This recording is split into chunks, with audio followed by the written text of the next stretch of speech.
mina olen Olev Mihkelmaa ja mina õpin Tallinna Ülikoolis magistri 2. aastal kutseõpetajaks. Ma kindlasti soovitan kutseõpetaja eriala kõikidele oma eriala spetsialistidele, kes on jõudnud oma professioonis sellise tasemel, et nad nüüd tunnevad, et nüüd on mul midagi teistele ka anda. Tegelikult, kui sa õpetad, siis sa justkui täiendad ise ennast kogu aeg, hoiad ennast värskena ja samas nagu leiad õpilastega koos töötades midagi kogu aeg lisaks ise endale ka.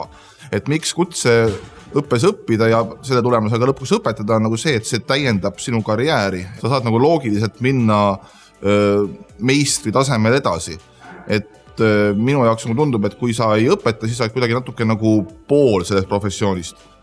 Mida me õpime, on tegelikult väga erinevad tahud kutseõpetaja tööst ja muuhulgas ka tegelikult natuke haridusjuhtimist ja mulle tegelikult see haridusjuhtimise ja õppekavade planeerimise ja see töö nagu tundub kuidagi et see haridusjuhtimise pool tegelikult meie õppes tundub mulle kõige põnevam, sest sellega seos ma tunnen, et ma saan midagi päriselt süsteemis ära teha, midagi sättida paremasse suunda. Praegu, mis mind köidab, on ka see suhteline paindlikkus või hajutatus, et ta ei võta minu päevadest või nädalatest nagu väga suuri tükke, et ma saan niimoodi vaikselt hajutada enda tegevusi, käia koolis, teha tööd, teha enda fotoprojekte ja siis niimoodi vaikselt juppaaval minna, et tavaliselt on magistrikava 2 aasta peale, aga meil on siis 3 aasta hajutatud ja see nagu loob sellise hea õhkkonna, et mul ei ole nagu väga suurt muret, kas ma jõuan asjad valmis. Aga tule kindlasti õppima kutseõpetajaks, sest see tõstab sinu professionaalsust mitte ainult erialaselt,